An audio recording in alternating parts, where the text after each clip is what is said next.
I'm all good. We're Yep. gonna go live. We are live. I'm here with Mike. Mike, how are you doing? Pretty good. How you doing? Nice to meet you. Nice to meet you as well. A little nervous, first time to do something in this Don't worry, format it's just here. a conversation. It's So just a conversation. Just don't say okay, anything stupid that okay. you'll regret later, like I always do. I'll try. I'll try.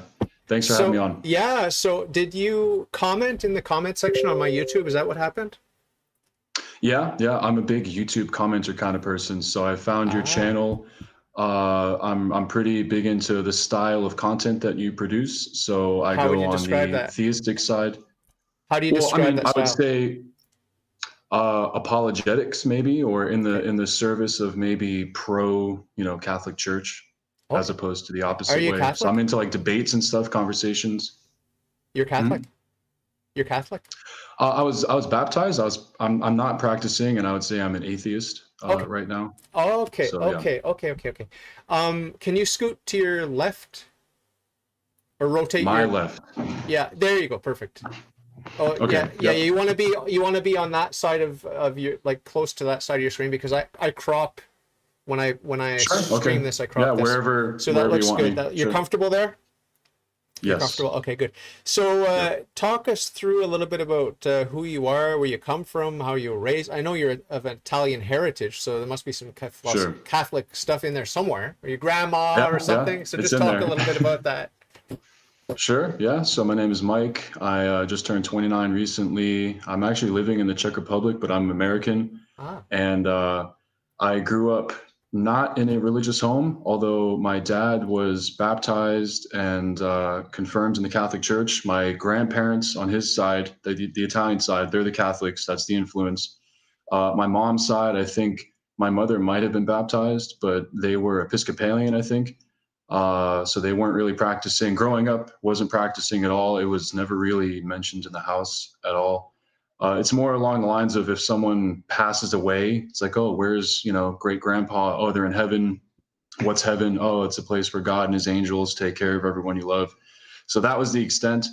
And then my parents got divorced when I was 9, and from that point, my dad had this born again moment, and apparently there was this deal he made with God to where if he won custody of us, it was a pretty nasty custody battle, that he would serve the rest of his life, or live the rest of his life in service to God. So he is a pretty hardcore, I would say, fundamentalist Christian, although he would not probably enjoy that title. He would say he's a seeker of the truth. He rejects the title Christian even because there's too many hypocrites out there. ah, So and that was my first introduction to God, was basically his perception of the Bible and sola scriptura and all this. I don't know if you're familiar with there's a church in Fort Lauderdale, Calvary Chapel. They started out in California. Pastor Bob Coy, if you know these guys, it's a mega church. It's like it okay. was the fifth largest mega church in the U.S. Wow. after Joel Osteen, Lakewood Ranch, whatever that stuff is. Okay. So yeah, that was early teenage years, and I would say since then, wasn't really practicing at all. And then around maybe 2 years ago or so, I was having these conversations with my dad to sort of deconvert him from Christianity. We'd have, theological discussions, and he would refuse to have a discussion with me because he's saying I'm talking about it, but I never read the Bible. So I read the entire Bible cover to cover, and about halfway through, something happened, and I just sort of believed it all. And I then converted, and I was looking for, okay, well, if I believe the Bible's real and that version of God is real, maybe there's a church. Tried some things out. Oops.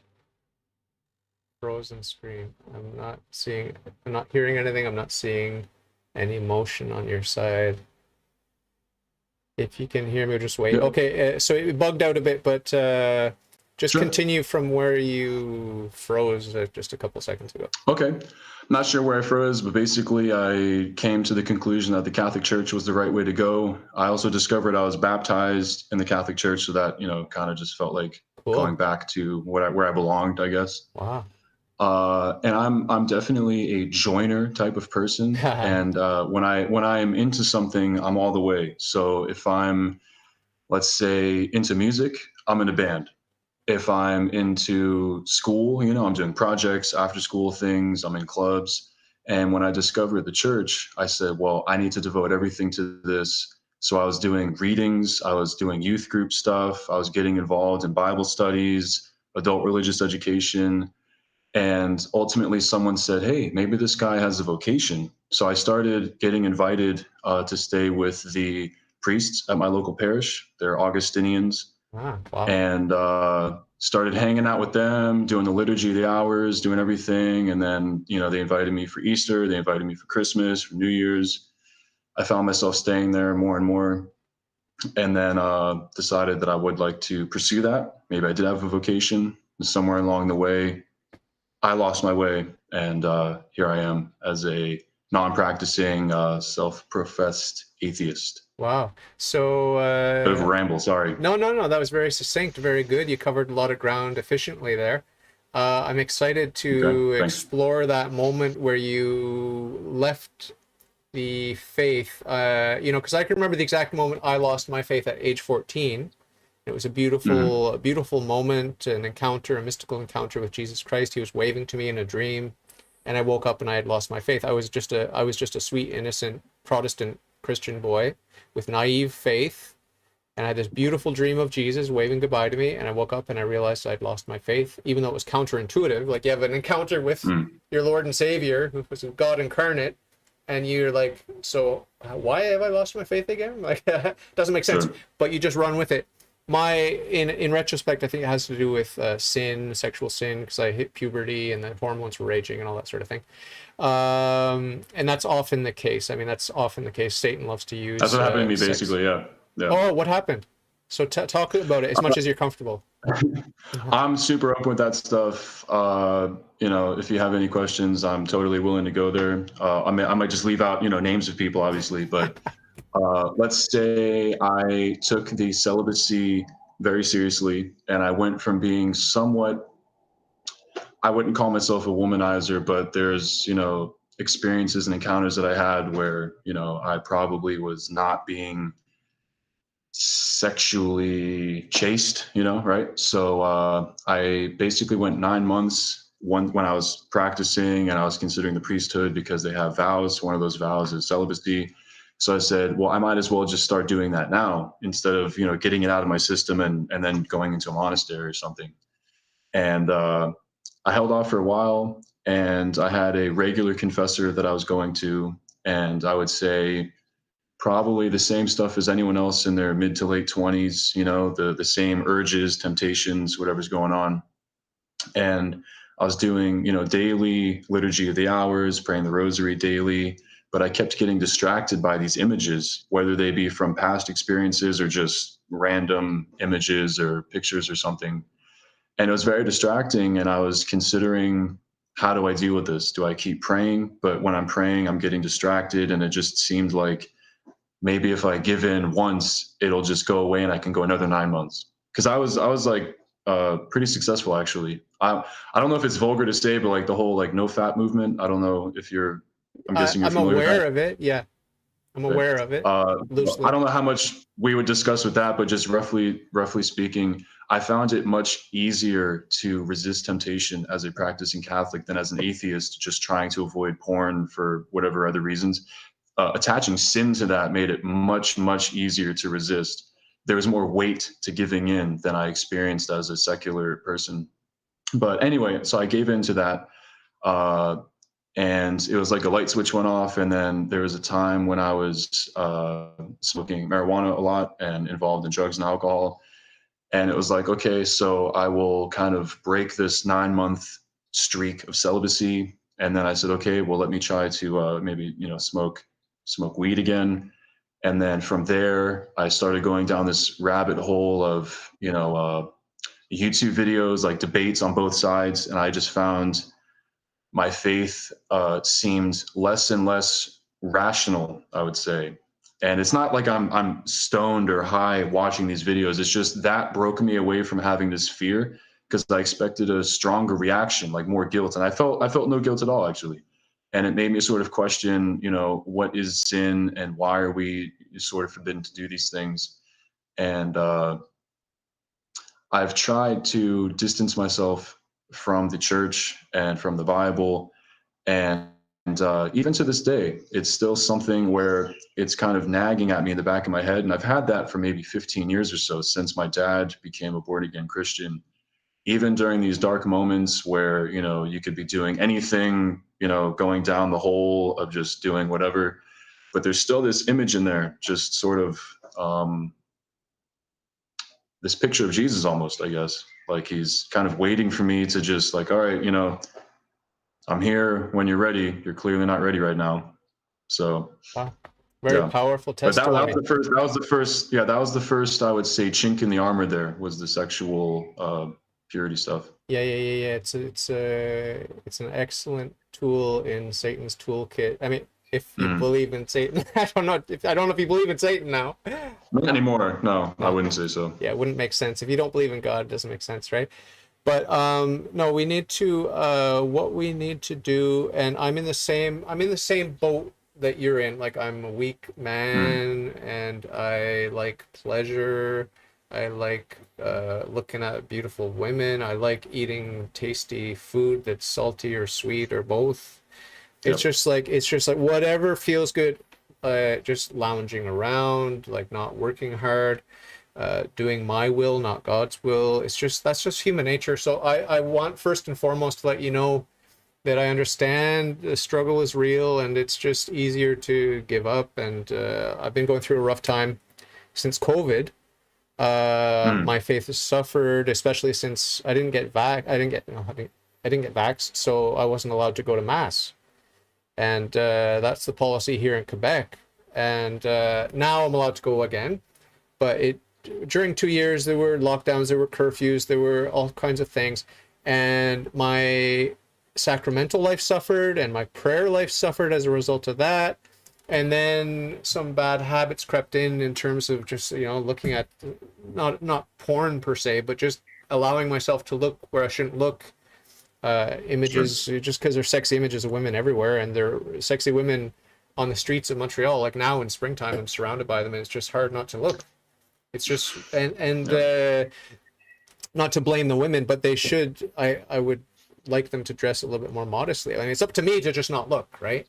But it's just a very typical thing for guys to be like sensual in that way, like with their senses, especially vision, like just looking. Yeah. And fantasies, like, are so dangerous, like the sexual fantasies, and when they flood your mind and you're like, where does this come from? Like it's so creative and it's so vivid and it's so strange, so I am I used to be an atheistic Satanist before my conversion in 2009, so I went down that sort of dark path of self-indulgence with sexual sin and stuff. Like nothing too exciting. I mean, if I told you what I got up to, you wouldn't be too impressed, right? I'm sure you've done more exciting stuff, but I don't know what you're into, but yeah, we'll go with that. I don't want to start comparing, but Sure. my basic point is even the great saints, they struggled. Many of them, Saint Mary of the Desert's a good example where she had lust. I never think about women having lust, but I guess they do. Yeah, they definitely do. Yeah. But she went to the desert to get away from the near occasion of sin. And, there are many, many saints who talk explicitly about how they struggle with chastity and purity. Yeah, St. Augustine as well. Yeah, my favorite. He's my favorite. So do you still have a love and reverence for the saints or no? No, I wouldn't say so. No? You just think they're silly fools? No, I don't think that either. Or I to think each their own, they're to each influential his people. own.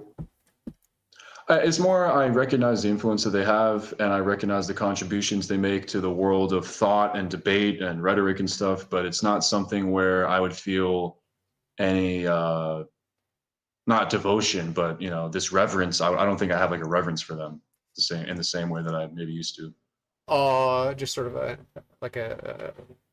I don't think they're holy. I wouldn't say they're like holy people. They don't get respectable, more respect. Maybe not holy. Okay, respect. You do give respect, but not. You don't see the holiness. Sure, I'd give them respect. Yeah. No. So, I mean, I think it's philosophically untenable to deny the existence of God just because we need an uncaused first cause. What do you say to that? There we go. Oh, that's what you want to talk about?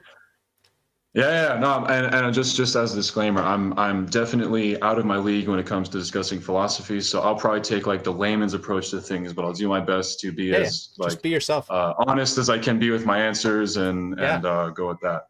So you said it's untenable to doubt or to not have God in your life. What was the exact way you said that again? The existence of God is certain, and to deny it is philosophically untenable. Like we have no basis to deny the existence of God, Okay, so or even to doubt it. I would say I would say it's not self-evident. So it's definitely something where You're you gonna can have to be think brought about up it. in the world.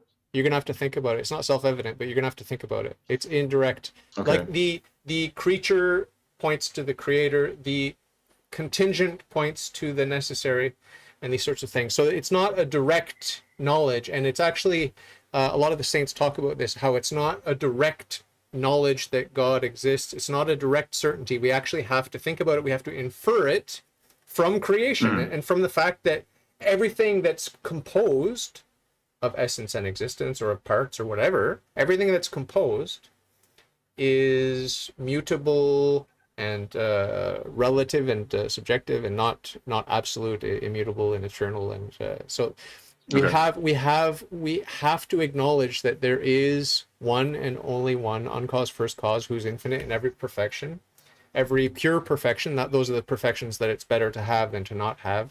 So the example I always use is the circle. The circle is perfect, but it's not better to be a circle. Like we don't attribute circularity to sure. God, right? So Mm, yeah, but the getting down to the brass tacks with the necessary being, that one necessary being, the uncaused first cause, that's going to bring you to monotheism, whether you like it or not. And then you're going to have to pick your religion. Oh, Christianity, Judaism, Islam, or whatever. mm. Find some other religion. But once you're a monotheist, again, you're going to want to worship God, and you're going to want to worship Him publicly, not just at home, like with your generic monotheism. So we have to get you back to monotheism. It's the first step.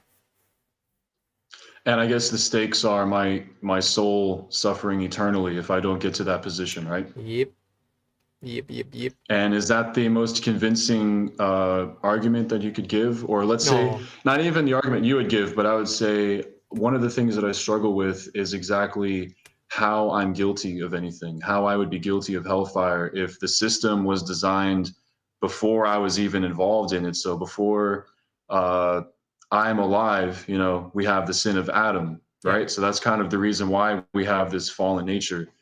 I don't see how, if I'm born, I don't know how old you age all the genealogies and stuff, but after Adam, um, if he sins and I'm just born with original sin and I'm born into a system where there's all these different options and everyone says that they have the right way to go, if I'm genuinely seeking what's true and I'm not convinced of your claim, uh, I don't see how I would go to hell for that, because it seems like a just God, if he is all merciful, he should understand, well, the environment that he's, whether or not he directly created that is different, but how am I held liable for that? Basically, I don't see like the necessity of avoiding hell. Let's go down one level to a more fundamental Sure. question, a fundamental question about morality per se, morality, objective eternal Okay. morality. Okay. Um, there can be, so we're laying the foundation here. There can be no morality, no meaningful morality, if there's absolutely no difference between the best case scenario and the worst case scenario for any given person, right? So if you talk to Okay. certain types of Hindus or Buddhists or universalists, like Christian universalists that don't believe in eternal hell, they'll say Mm. everyone, including Satan, ends up in heaven eventually. Okay. Just some people take a more direct, simple route. Some people take a winding, Sure. dark route, a painful route through hell, like this temporary hell, purgatory, and so forth. And so everyone ends up in heaven. So it's just a question then of pick your route. Do you want to take a dark route? Do you want to take an interesting route? Like that's an old Chinese curse. Is like, I hope you have an interesting day, right? Like it's a Chinese curse because an interesting day, Okay. what they mean there is lots of problems and frustrations and pain and suffering. That's what that curse means. But do you want to Sure. take the interesting path to heaven, or do you want to take the, maybe it's a boring path to just be a saint and go straight to heaven? Who knows? But I'm you'd going to go find there out. either way, right? Yeah, I'm going to go my way. Like Frank Sinatra said, I did it my way. Like, hey, I'm just going to do my thing. And it's like a video game, and I know the outcome is good. So I'm just going to explore. And even though it's dark and it's a bit painful and it might be annoying, at least I can indulge my pleasures. I can live like an animal. I can have all the food. I can have all the sex. I can have all the kinky stuff. I can treat women like whores and like just like sex objects and whatever. It doesn't those matter. aren't all in the same category of self-indulgence, but yeah, I get what you mean. No, I'm just saying what I would do. If I'm just saying what I would do. That's how you would spend it if there were no consequences. You would. Well, I mean, like I have the whores and stuff? inclination. I have a selfish inclination. I have a selfish inclination. Sure. Short-term gain, short-term pleasure, short-term Okay. whatever. Oh, I hurt your feelings. Oh, well, sorry. I'm going to go to heaven anyway. So it doesn't really matter. I'll see you in heaven. Okay. So, and the same thing with thievery and, just dishonesty. Like we can focus on any sin you want. It doesn't have to be sex and food. But I know the difference between a selfish motivation and a selfless sacrifice. I know the difference, and you know the difference too. And this is where God judges you, because you already know. And when God judges you, you're not there going, no, well, that's not quite right, God, you misunderstood my motives. No, you know when you're being selfish, and you know when you're being selfless, and you know which one's easier, and you know which one's more difficult, and that's what you're judged based on. And you have zero comeback. You've got nothing to say. You just remain completely silent, and you accept the judgment because it's reality, it's truth, and you know it's true. So, I mean, that's the basis for the basis for morality is hell. And the basis for your vulnerability to hell, the punishments of hell, the eternal punishments of hell, is that fact that you know full well when you're being selfish, period. And you can't tell me otherwise, right? Sure. Well, I mean, I don't think that hell needs to exist for things to be right and wrong. I don't think hell and heaven need to exist for that. I think we can have Right. as social creatures, and I've seen other interviews or discussions, debates with other people, and I know that I don't know if that'd be called pragmatism, right? But if I basically say what we consider to be morally right and wrong is merely the reaction that we get from the society that we live in because we're social creatures. So things that are conducive to trust and working together, that's better for us because all of us benefit from that. And if you're a liar, if you're a murderer, if you can't be trusted, things like that, that actually hurts yourself too. Because if everyone behaved that way, we wouldn't be able to have the things we have right now. So I don't understand how you can make the connection there when it's not really necessary. It's just a complete farce. Like this pragmatism and utilitarianism. It's used to justify selfishness, and it's just wrong. It's just wrong. I'm not saying that I'm not saying that there aren't truths hidden in this false worldview. What I'm saying is that it's a lie. It's a deception. Just like when I choose to sin, and I do. God help me. But when I choose to sin, it's like a little justification, rationalization. I'm a genius when it comes to that. Okay, I'm not a genius when it comes to self-sacrifice and doing the right thing, but I'm a genius when it comes to making excuses why I'm lazy, why I'm selfish, why I did, whatever. So, why I grab... How is it a lie, though? I'm just curious. How is that a lie? Because it does hurt. There is harm caused. Like, for example, my homosexual acquaintances say, well, as long as I'm not hurting anyone, or my unrepentant masturbator friends, they say, well, I'm not hurting anyone. And that's the lie. You are hurting yourself and others, right? How? What do you mean, how? It's like, it's... Let's take homosexuality. How if destruction two consenting of the adults, family, how does that destruction of the family. So if they're not going to have families anyway, no. Destruction of their... If they're not... It's the abuse of the human nature. Like it's like when I use what should I say here? When I use my hand as a tool, like a hammer or something, I just mangle my hand. Like there's a proper way to use a screwdriver. That's one example I like to use. Like the screwdriver has a nature and the screw has a nature, and they work together in a way that's well ordered.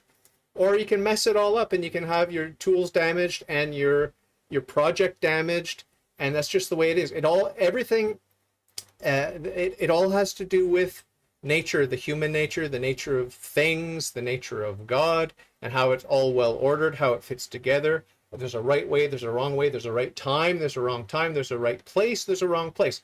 And this the book of Ecclesiasticus or whatever it's called talks about that. King Solomon talks about that, vanity of vanities and all that sort of thing.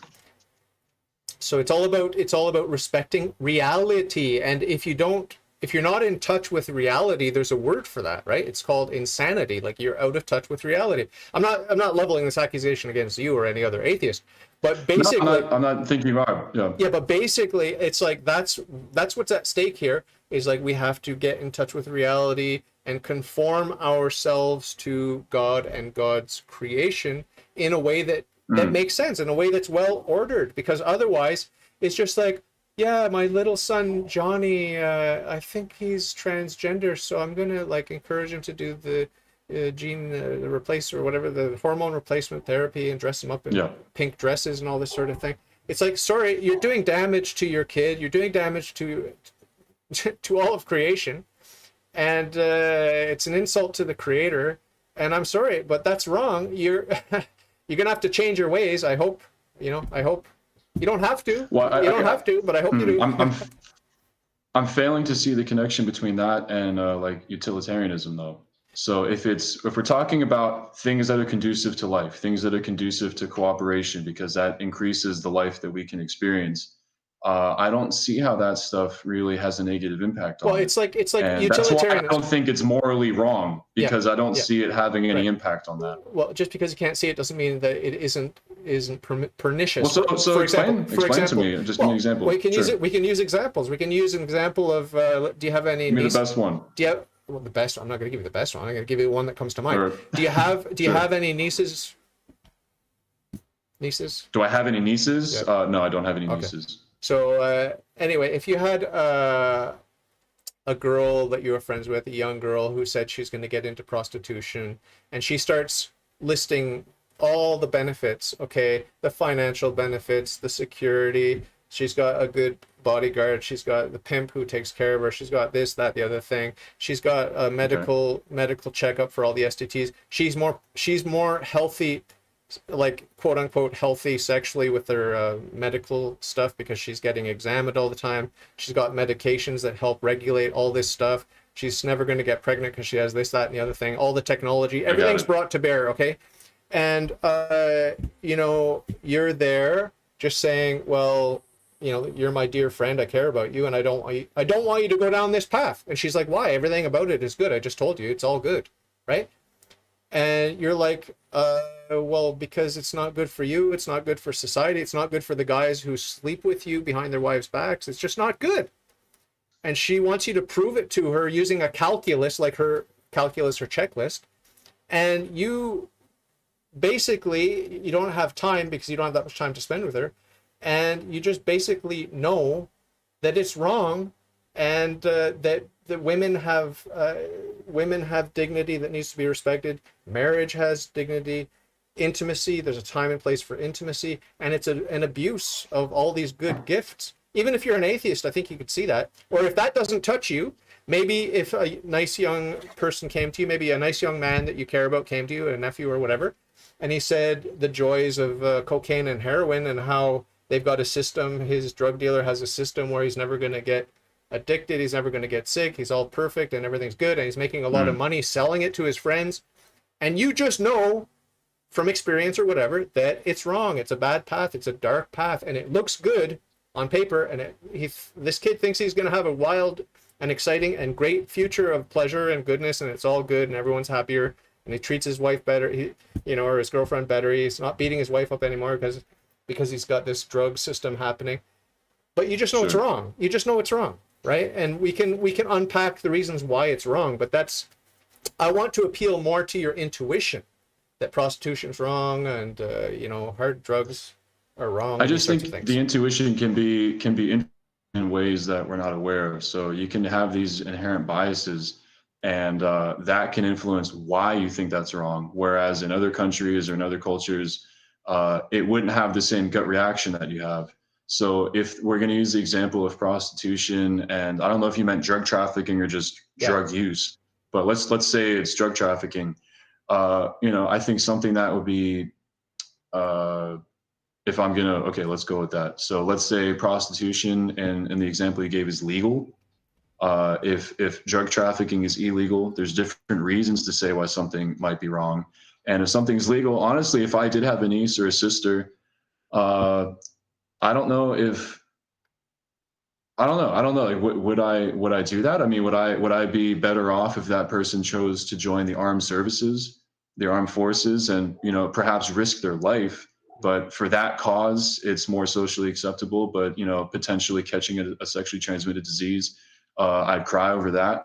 I mean, there's a bunch of ways you can live your life, and I don't know Yeah. if I don't, how would you feel about that? Like if you had a close family member, okay, they're gonna go into the uh, adult film industry or be a prostitute in, let's say, the red light district somewhere. Yeah. Okay, that may be dangerous, but if it's legal, if they're explaining all the things they have set up to keep themselves safe, and it's like, hey, I mean, what would you say as someone who's not a Catholic? I'd say be very, very careful and choose wisely, and like you can do what you want to Yeah, do. it's not morally wrong. You can do what you want to do. I think it's wrong. Like if you're asking, are you asking? If you're not asking me, I'll just keep my mouth shut. But if you're asking, like if this person is asking me, it's like it's a touchy, delicate subject, and you're already like on your way to doing it, or you're signed up, or whatever. It's like, but if you're asking me, I think it's wrong, and these are the reasons I think it's wrong. The main reason. Well, I wouldn't say it's wrong. So I guess that's the assumption there, is that we would have the same viewpoint of that. Yeah, yeah. I If mean, I had a niece or a sister, I whatever. respect it's primordial, and it's very, very fundamental, the respect of the dignity of the person and the free will of the person, the free choice. You're going to make your choices, you're going to make mistakes, obviously. We all do. And you have to be free to make those mistakes. I would encourage education. I would encourage people to think deeply about the choices they make. And this applies to me too. I mean, I'm the king of stupid, impulsive decisions, right? Like, you're in the line at the store and you don't need this little trinket or that little candy Sure. bar or whatever it is. It's like, I don't have impulse control.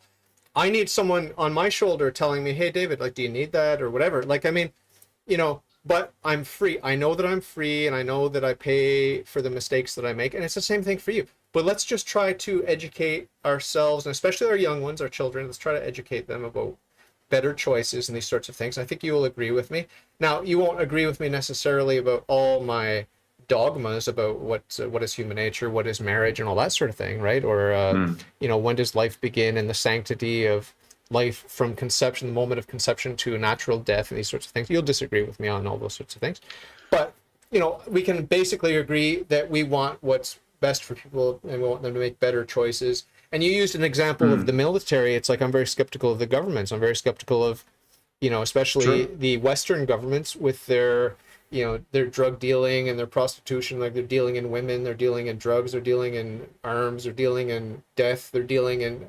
I would not be particularly proud of someone that joined the military, but given my perspective on the godless governments that we have, but I would understand that this person has a noble quest, and maybe naive, and maybe I'm misinformed, maybe I'm paranoid about how evil these regimes are. So whatever, I'm not gonna stick my nose in unless I have an intimate friendship and I can sort of speak my paranoid delusions to them. But I mean, we probably draw the line at safety versus morality, though. I would maybe protest that idea from a safety perspective, whereas you would say it's immoral because you have your presuppositions about what's right and wrong. You assume that to be true, right? yeah, I mean, I take into consideration the other person. If the other person doesn't believe in God, then all bets are off. Like, their standard of judgment is relativistic, subjective, temporary, and constantly changing.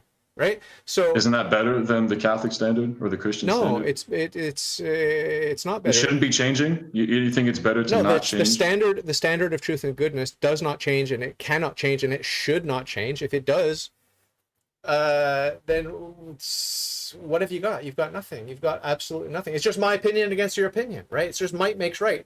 Well, my gang is stronger than your gang, and what my gang wants is your cookies. So we got your cookies. Sorry, sorry, not sorry.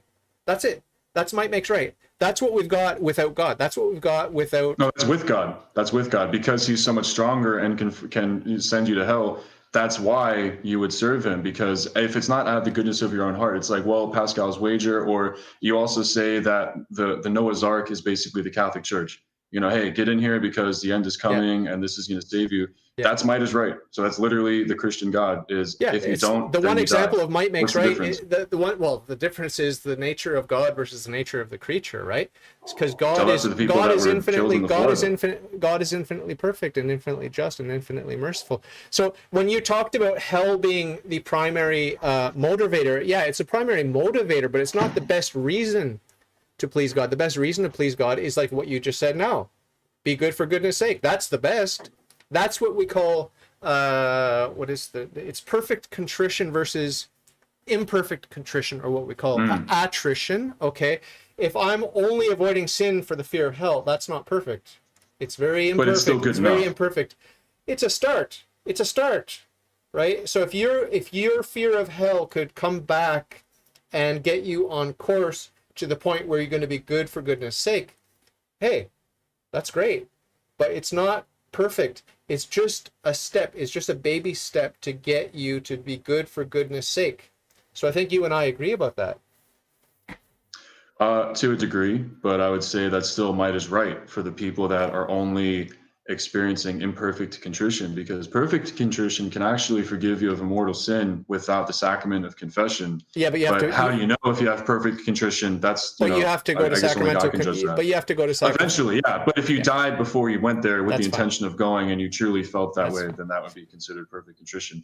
Yeah. So I would say imperfect contrition is basically the scenario where might is right. So you said that doesn't exist with a world where there's God, or that's only when there's a world without God. No. I would say that exists in both of our perspectives. There are two very radically different types of might makes right. There's the wholesome one where God Almighty is right, and we have to align ourselves and conform ourselves to God. That's might makes right in the good sense. Might makes right in the pejorative sense is the utilitarian pragmatism, godless, do what thou wilt. That's might makes right. The difference is, I am not the standard. I'm not the perfect standard of truth and goodness. So when I make myself my own standard of what's good, I will necessarily not be pleasing the highest good, the one necessary being, that than which nothing greater can be conceived. God, who is goodness itself and the source of every good. Like, I mean, this is what it comes down to. Is like recognizing the things you like and the things you want for society and for your family and for yourself, those good things, health and beauty and justice and all the things you want, they come from one source, and that is God. So, you can run, but you can't hide. When you dig down and you look at what motivates you with your worldview, with your politics, or with your utilitarianism, or with your pragmatism, whatever, it all comes down to your vision of the good. Right? Like it's inescapable. It's inescapable. So we need to identify the source of the good. Are there multiple sources? If I'm pursuing justice, am I leaving behind peace? If I pursue goodness, am I leaving behind truth? Of course not. They all lie in one and the same source. And this is, the ancient Greeks knew this, right? And they weren't exactly Christian. They were sort of proto-Christian, I would say, like Socrates, Plato, and Aristotle. But it's this is not rocket science. This is metaphysics. We just need to think deeply about who we are, where do we come from, where are we going, and the good. The good. Sure, fair enough. Can I ask you a question? Maybe a little bit off topic, but going into God Himself or itself. I think one of the issues that I have right now would be a lot of the things that are considered mysteries, or at least to the Eastern Church, they would call the Trinity, for example, a mystery, or the Immaculate Conception of Mary as a mystery. So I would say when it comes to the Trinity, I would say now that I no longer have this fear of hell and I can question these things that could have before been considered blasphemy, I would say something like, I don't see how you can rationally support the Trinity. or how that's not polytheism, or how that's not like how does that make sense to you? Well, Because it's for example, dogmatically if when I is. was praying, Yeah, go ahead. well, I was gonna say, so like I usually would ask people when you're praying to God, what do you imagine? Do you imagine a puffy cloud? Do you imagine a picture of Jesus on the cross? Or if you're praying to the Holy Spirit before reading Holy Scripture, you're praying for the Holy Spirit to open up your heart, your eyes to, understand what's going on. Do you imagine the Holy Ghost, the Holy Spirit? Is that not Jesus, not God? Or does someone imagine all three of them in like a painting or something? And I just don't see how that's not considered polytheism. Well, So it's a how would dogma. you? It's a dogma of Uh, the church. That, have you read this? Ludwig no, Ott. haven't. It's a dogma of the church that Christianity is a monotheistic religion. There's one God. There are not two gods. There are not three gods. There are not four gods. There are not five gods. There's one God, and there are three persons in the Trinity. I don't understand that. I don't understand that. I just take it I just take it on faith. I don't understand it, and I don't worry about it, right? And I don't think even in heaven, What I if you're don't. wrong? What if you're committing idolatry and you're going to go to hell for worshiping Jesus when he's not God? Well, I'm worshiping him as God, right? So that's the thing. And this is Right. Well, why. what if you're not supposed to? How do you know you're right? Well, I mean, the one of the reasons why I'm comfortable with the Trinity, and I did not, obviously, I think it's beyond obvious that I did not just intuitively believe in the Trinity when I was an atheist, right? Sure. That's beyond obvious. But when I came from atheism to monotheism, I was sort of an anti-Christian. I hated Christianity, I hated Christ and his church. I was sort of like a generic monotheist, default, de facto Muslim who didn't believe in Muhammad. But I hated Christianity. But the Trinity obviously was just stuff and nonsense to me. But I began through my philosophical understanding and my investigations and contemplations to come to appreciate and this is just sort of an incidental anecdote, but I came to appreciate the significance of the bridge between me, a finite creature, and God, the infinite creator, that is at least symbolized, because I didn't yet believe in it, at least symbolized by God incarnate, right? There's that bridge, there's that connection, there's a way now to bridge the gap between a stupid finite creature like myself and an infinitely good and wise and smart creator, infinitely powerful creator, right? So that's part of the attraction of and this is just sort of like a footnote, but I want you to contemplate that yourself. Like, what would it mean to have a God who is purely transcendental, not immanent, only transcendental, like the Muslims have? What would that mean? How would that shape your worldview? How would that shape your religion? How would that shape your morality? How would that shape everything? I mean, I think if we compare, Well, that'll be monotheism, not polytheism.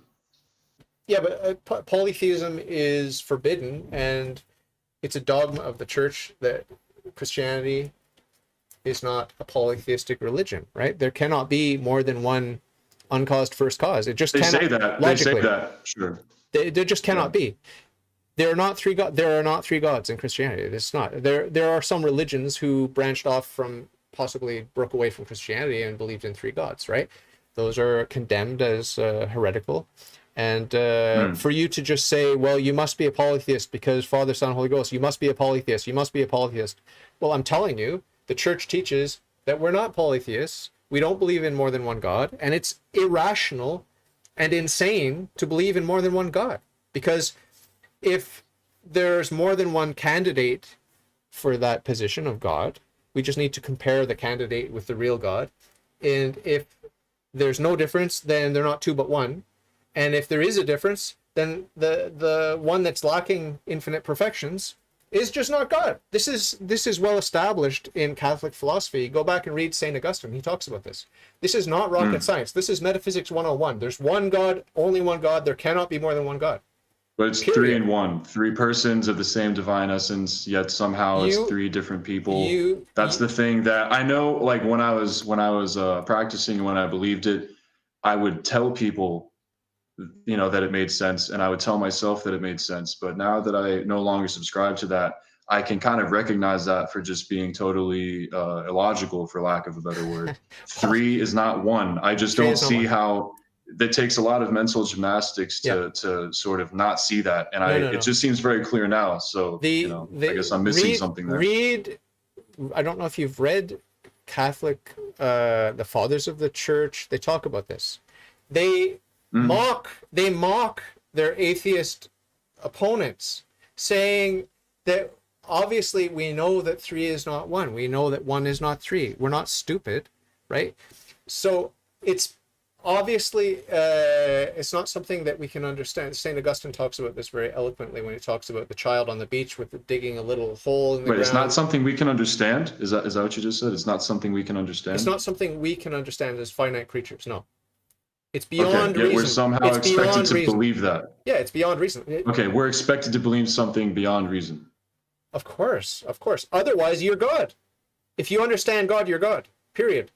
The only one who understands God is God. You must see the logic in that. If you comprehend, God, if you want to comprehend God, first of all, that's hubris, that's pride. But if you want to comprehend God, it's also naive. But if you were to comprehend God, that would mean that you are God. How can you comprehend the infinite?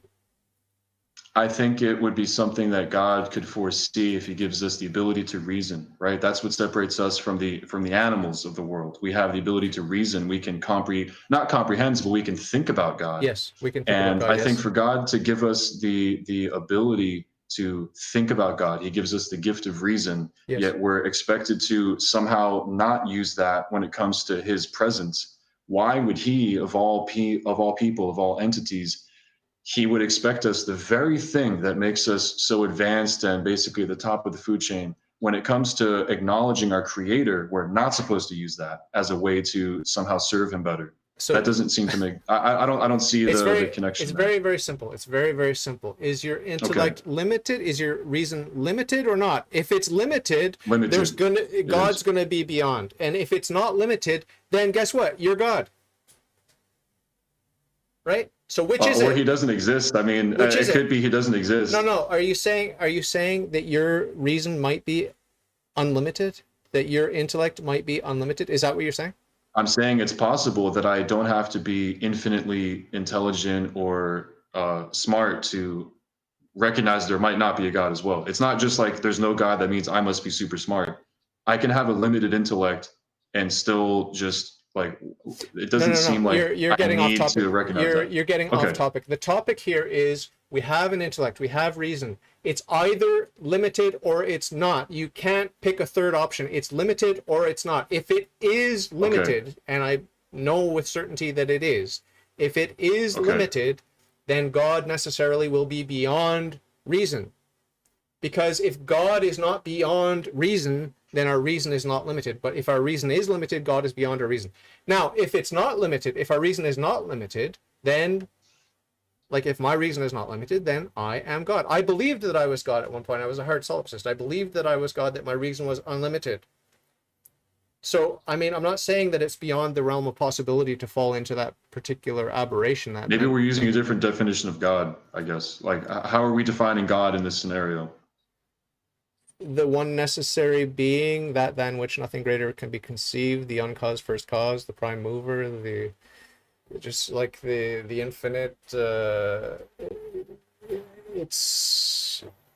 I'm just missing that connection where that is necessary in this scenario where my intellect is limited. I don't see how God must be, existing in that beyond scenario. Reason? Why can't I just have a limited intellect and it's still just the way it is now? The distinction that I make when talking to atheists or whatever is the distinction between comprehension, which is comprehensive, and apprehension. Like when you, and this is another analogy I've used 100 times, when you go to the beach, yes, it is true, your little toes touch the water and you've touched the ocean, and you might even dive in. You might even go quite a little distance in. But let's be honest, you haven't plumbed the depths. You haven't charted out the whole thing. You've just got a little taste of it, the ocean. You're just a little tiny creature faced with a big ocean. And the ocean, by the way, in case I need to remind you, the ocean is finite. It's limited. It's not infinite. But even the ocean, you can't plumb its depths and chart it all out. Sorry, it's a mystery to you. Sorry to have to break this to you, but the ocean is a mystery to you. So God Almighty is a mystery to you. You may encounter God, you may dip your toes in the water, and you may even dive in. You're not going to plumb the depths. You're not going to chart it out. It's too big. God's too big. So yeah, the ocean's not going to send me to sense. hell for not. Yeah, the ocean's not going to send me to hell though.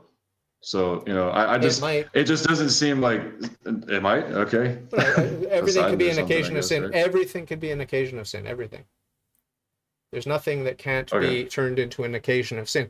But I will agree to that. I'll agree to that. Your concern about hell is heartwarming and encouraging because, deep inside you are a creature of God, and you have that conscience, that little pang and twinge of conscience, and that's a grace, that's a gift of God. You have to nurture that, you have to cherish that, you have to investigate that, you have to find out why. That's from my dad. Yeah. But you need to understand that this is a short life, and that the next life is eternal, and you have to choose wisely, choose life. And I'm saying this to you, and I'm saying it to myself. It's the same thing. As Catholics, and I mean, I think this is, if you do come back to the faith, I think you'll come back to the Catholic faith, God knows. But as Catholics, we are in touch with that, the danger of having the faith and losing the faith, and that we strive and we run forward lest we preach to others in vain and we ourselves don't win the crown, as St. Paul says. So it's like, it's not once saved, always saved. It's not, and I'm aware of that as a Catholic. I'm very aware that it's a dangerous time, this time that we have, this pilgrimage that we have on planet Earth. It's a short time, it's a dangerous time, and we need to really be careful, and there's so much at stake. And I mean, I don't want to preach to you or bash you over the head with the eternal hellfire and threats of damnation, but I'll be praying for you, and I'm hoping that you'll come back to the faith, and it's better, and the virtue and the purity and the chastity and the peace that you can have. And I'm not saying that I'm a virtuous man, or that I have the peace of God, or that I have a perfect relationship with Jesus Christ or anything like that, but I'm striving, I'm struggling, and I'm hoping that you'll pray for me. That's what I'm hoping. I'm not going to pray for you, but I hope your experience in the church is positive and stuff. But yeah, what do you make of the corruption, the human side of the church, and the corruption and the human side? You mean the church? I don't think there's a difference there. Yeah. So how did you see that? That's another reason why I'm. How did you see that when you were? Why I'm not basically. Before joining, when you were hanging out.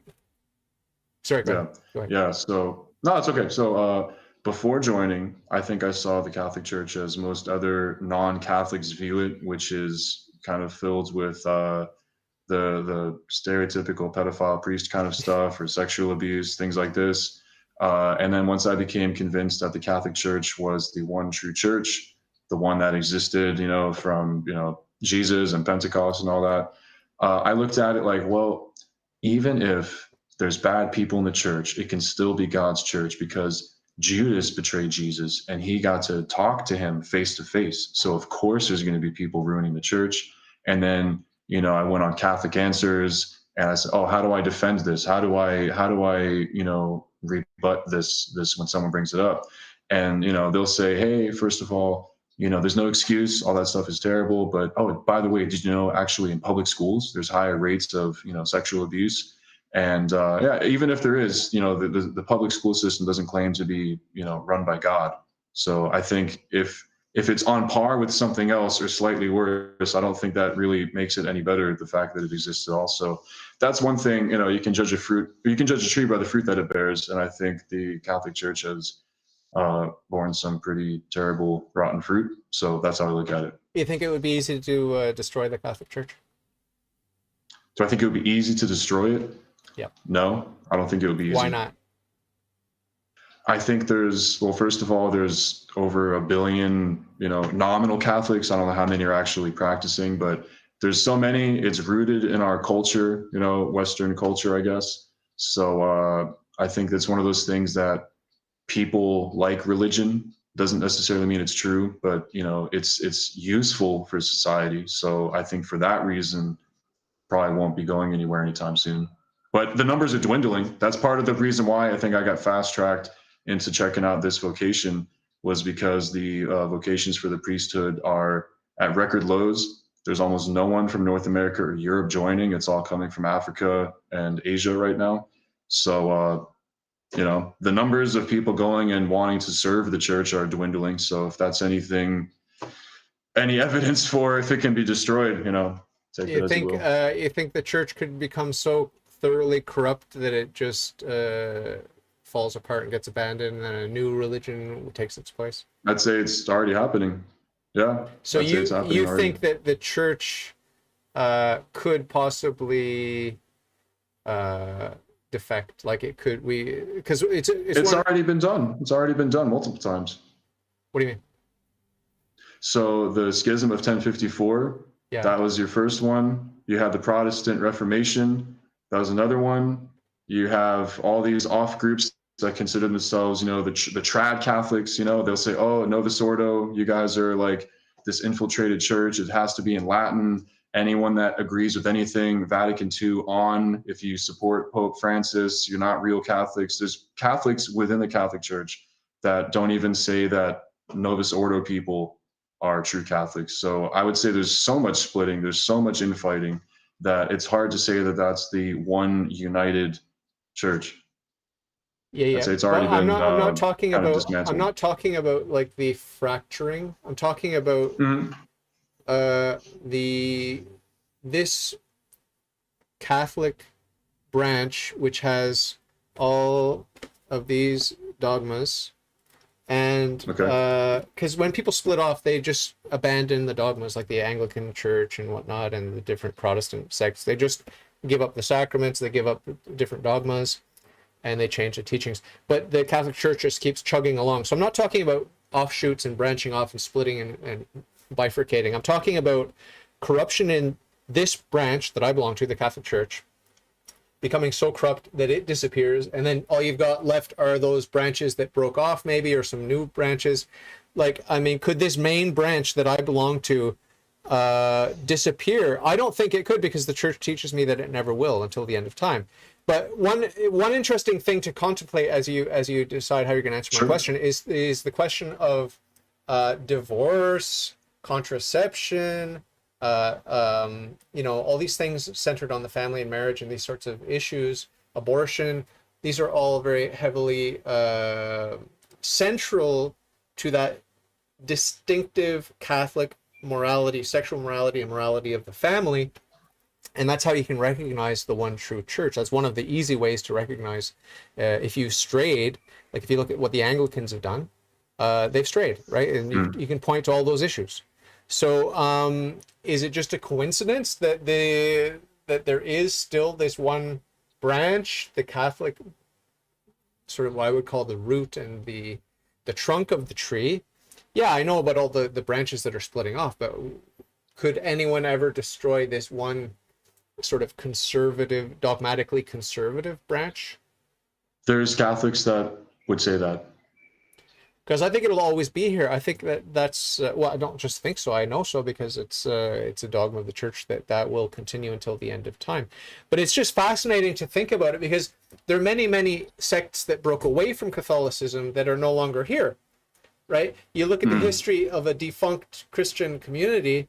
Obviously we could point to the more radical sex cults, like that are here today, gone tomorrow, like a charismatic leader of some Pentecostal church, and he starts having sex with all the congregants, and then he's buying weapons, and then the cops come, and then that's the end of that religion, right? But it doesn't happen with the Catholic Church. It doesn't happen. Scandal doesn't happen with the Catholic Church. To the point where it's destroyed, yeah.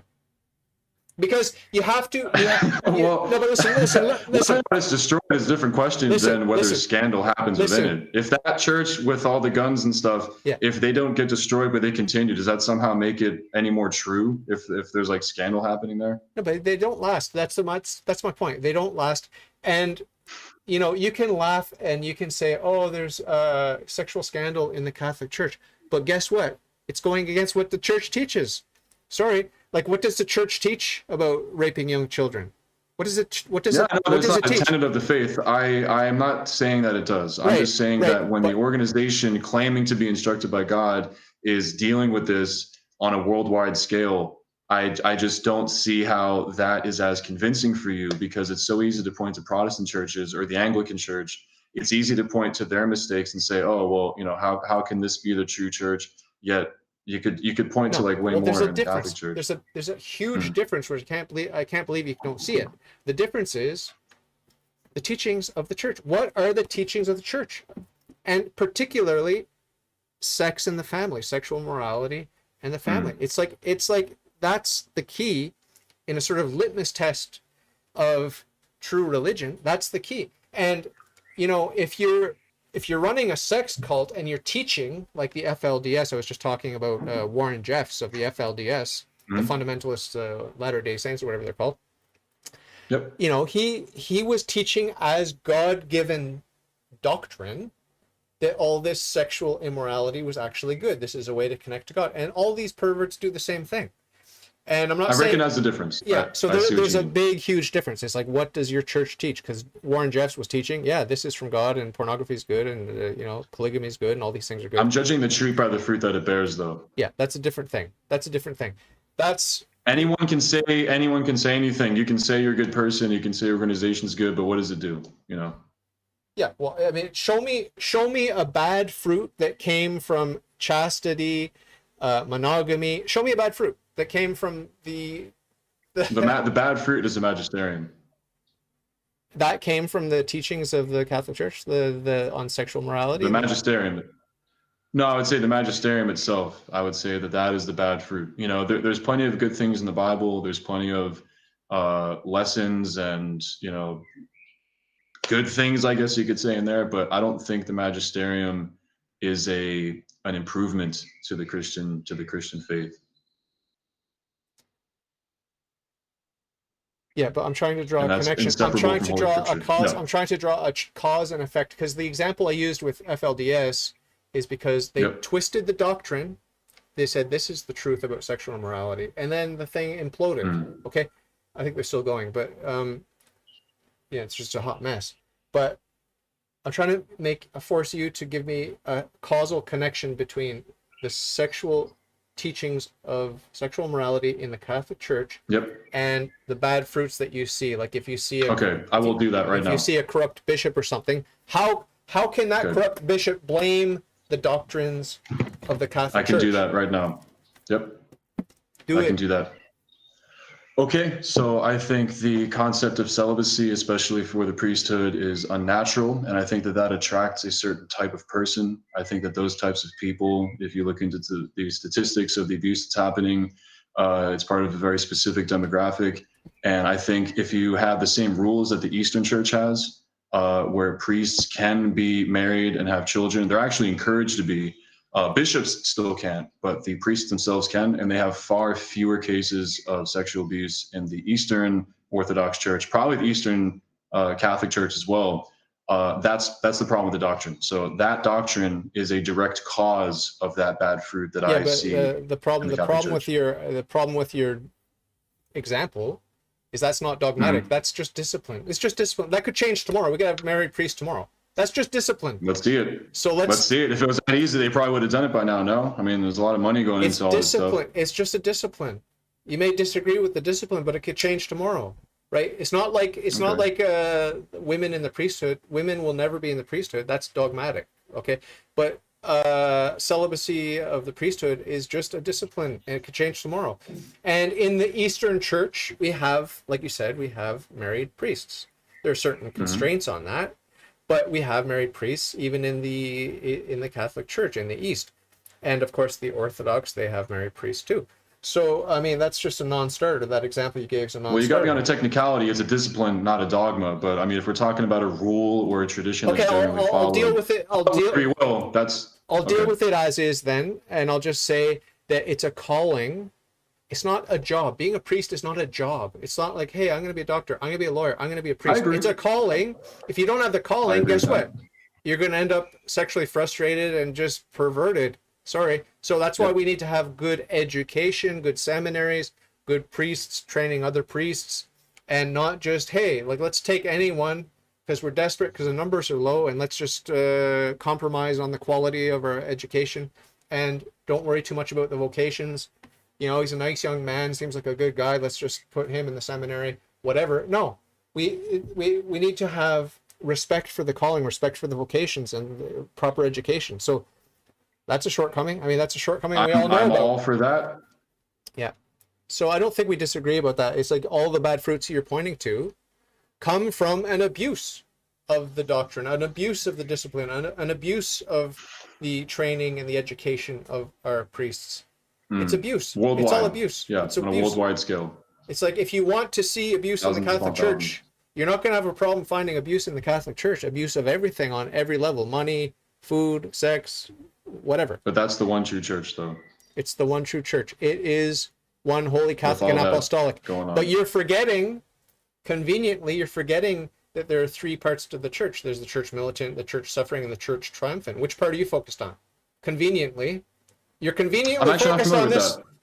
You're conveniently I'm not familiar focusing. with those levels. Okay, the church suffering is in purgatory. It's being purified. The church triumphant is already pure. And we have the example of Mary. She's already body and soul in heaven. She is the example of the purity, holiness of the church. That's the church. And then in purgatory, it's kind of like in the process of being purified. Here below, it's Wild West. It's a complete nightmare with, sinners and weeds among the wheat. Jesus said we have to. And what's the name for this one? Weeds. For this one, what's our title? Militant, church militant. Militant, You've heard of okay. Michael Voris, church militant? I actually haven't. No. Okay, he does. He's a reformed homosexual who was very anti, unrepentant homosexuality, and then he got caught. That some journalists found out that he used to engage in some homosexual activity before his conversion to the church, and then he had to come clean about it.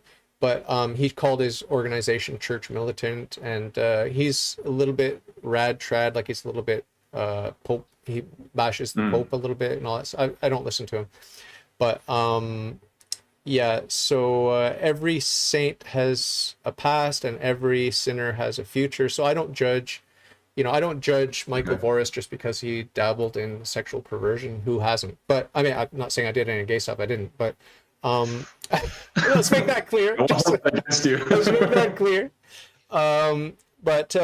No, the church militant here below is a hot mess. We've got the weeds among the wheat, as Jesus promised. Until the very end, we'd have the weeds among the wheat, and he promised we would have the wolves in sheep's clothing. Oh my God! I mean, that's a nightmare scenario. That's a nightmare scenario. So this nice old man, this Catholic cardinal, you're telling me he's a sinner and a Satan worshiper and a child molester? Yeah. Sorry. That's what Jesus promised us. That's what we get here in the church militant. And if God willing he repents and he goes to purgatory, he'll be purified there. And he could be purified here if he plays his cards right, and he could skip purgatory. But if he doesn't, if he dies in the state of grace, he'll go to purgatory, and then eventually he'll go to heaven. And that's where the church is. Interesting system. That's where the church is. Hang out with those kind of people up in heaven, if they play their cards right on earth, Well, you got to choose wisely, choose life, as Moses famously said. Choose wisely, choose life. It's an ordeal, here in this fallen world. It's a real ordeal. You admitted yourself it's a bit of a struggle. You struggled at least at one point with sexual purity and these sorts of things. I don't know what your relationship is with food or with other things, sleep, sex, drugs, and rock and roll. All those that are my good temptations. Stuff. Yeah. So what do you? We're going to wrap it up here, but Sure. What are you actively pursuing philosophically and religiously? Or do you want to? What's your mission? Do you want to find a worldview that's more satisfying, or do you want to dive deeply into your atheism, or do you want to discover if God exists? What are you excited about with your worldview? Where are you going with this? Yeah, well, I know it sounds just like what I said my dad says, but I'd like to find what's true. So I think I have an open mind to the truth, and I don't think I've found it yet. I'd like to say I'm somewhat of a, I don't know, critical thinking person. I want to use my brain to the best I can, but I want to find what's true. I'm actively pursuing uh I don't know. I'm still somewhat associated with the church and like youth group stuff a little bit, so I still kind of keep one foot in the pool in that Oh, sense. Catholic But Church. yeah, yeah. Wow. So I haven't gone to mass in over a year. I haven't gone to confession in about the same amount of time, but there's still something interesting about it. So that's why I'm very sympathetic to the faith. I'm sympathetic to the people that are faithful Catholics. I think they're all wrong, and I think the Catholic Church is wrong, but I can understand why people go, and I respect the devotion that people have to that. Again, I just think it's wrong, and I'm more into just general love, I guess, at this point. So that's maybe not a religion, but just I think I'm more focused on that than I was when I was practicing. What about your love life? You got a woman or no? I do, yeah. I'm in a relationship. I have a girlfriend, and it's the first time I really experienced love, I would say, in my life. And that's kind of helped me to get rid of a lot of baggage and things that I had in the past, a lot of anger that I had. And I think it's kind of like lightened up my worldview quite a bit. It was Yeah. pretty bleak for a while. Wow. That's the magic of the woman, man. Wow. Yeah, yeah, yeah, she's great. And she'll keep you on your toes, point out all of your flaws to you. That's amazing. We'll see. So far, that hasn't really happened yet, but You're in maybe the she'll start honeymoon doing phase, that. man. Yeah, yeah, yeah. I'm 26 years married. So Wow. there's a curve. There's a Congratulations. curve there. You're gonna go through some ups and downs. Yeah, I believe it. Yeah. So what's she like? Is she religious? She's okay. So she's not religious. She's not practicing, but I would say open to theism, to a degree. Is she So, culturally you Catholic? know, no, Raised but just sort of spiritual, I guess you would say. raised Christian or I don't even think that. no? No, No. Okay. no, Cool. no. Is she Just kind of Italian? generally open to it. No, she's not. She's Czech. Oh, you got a Czech Yeah, girl. Oh my God. yeah, yeah. They're I'm in the beautiful. Czech Republic. I know you told me that, but the Czech girls are beautiful from what Yeah, I've seen. Amazing. Wow. they are. But you're a Wow. married man, so don't look it up. Yeah, so God bless you, and we'll talk again. If you want to talk again, you know how to schedule a live stream with me. It's so easy with that new app that I figured out. Yeah. And we have a lot more to talk about, but it's just nice to meet a strapping young man. You look almost like military style with that hairdo. Yeah, that's the goal. Yeah? Not really. I mean, I've been doing this for a while, but my dad was in the military. He's a Marine. He would cut his hair. I just wanted to Oh, look like no him, so way. I kind of just started shaving my head too. Yeah. Can you hook me up with an interview with your dad? Is that something he'd be open to? You know what? He actually might. And also, I have a friend who I told him about this discussion we were going to have, and he was really excited to maybe do Cool. one as well. So I Yeah. don't know if you're interested in talking Yeah, to. yeah. Anyone. He's a Satanist. He Yeah. claims to be. So He's my dad also. Yeah. yeah, hook me up. Hook me up for Sure. sure. You just share that link of the Calendly thing there, and Yep. they can book whatever time they want. And I'm open to Cool. meet anyone, to talk to anyone. Obviously, it's got to be about philosophy, religion, ideas, stuff like that. And I appreciate you coming on and sharing so honestly, like you're no holds barred. You're gonna say what's on your mind, and you've got a bit of edge, which I like. You're not just trying to Okay. be you're not Cool. trying to be overly polite like a lot of Canadians. So That's the American in me. Sorry. yeah, which part of the States are you from? Florida. Oh I'm a yeah. Florida man. Okay. Yeah. South Florida or North Florida or mid South Florida. South Florida. Okay. Where all Cool. the fun happens. Are Yeah. you Latino? You have some Latino stuff? Italian and Spanish. Yeah. So you do speak Yeah. a bit of Italian and I Spanish? speak more Czech than any Italian and Spanish. I actually Wow. speak zero Italian and Spanish. Yeah. What does Czech sound like? Can you give me a little? phrase? Yeah, dobrý den, jsem Mike, jsem Američan. Je to výborný rozhovor. It's an interview. That's interview in Czech actually is rozhovor. So Sounds like it has Russian. nothing to do. Sounds like Russian. It's a Slavic language. Yeah, there's some similarities there. So you would say like Nazdraví in Czech or Nazdrovia in Russian. So some of those, I think Pivo is the same in Russian too. Cool. Yeah. Every so day you're speaking Czech? I try. I speak English with my girlfriend most of the time, so it could be better, but you know. Cool. Practice when Do I you can. watch Czech content or listen to Czech content? Sometimes, yeah, like YouTube videos or game reviews. I'll go on Twitch or listen to podcasts too. No So way. I try. Wow. So your comprehension is pretty good, like 80% comprehension or something? More like 35%. But Okay. yeah, something. Okay, but you can get enough. I have Google Translate open in another tab, but I can get the gist of it. Cool. Very cool. Will you master it eventually? I hope so. About 6 years. I've been studying for maybe 4, but I would hope to be fluent. I don't think I'll master it, but I'm striving for that. Cool. Very cool. What's the weather like there? Right now it's pretty good. Actually, we got some friends over. We're having this kind of grill garden thing going on. It's good. I'd say for Canadians, you guys use the metric system, right?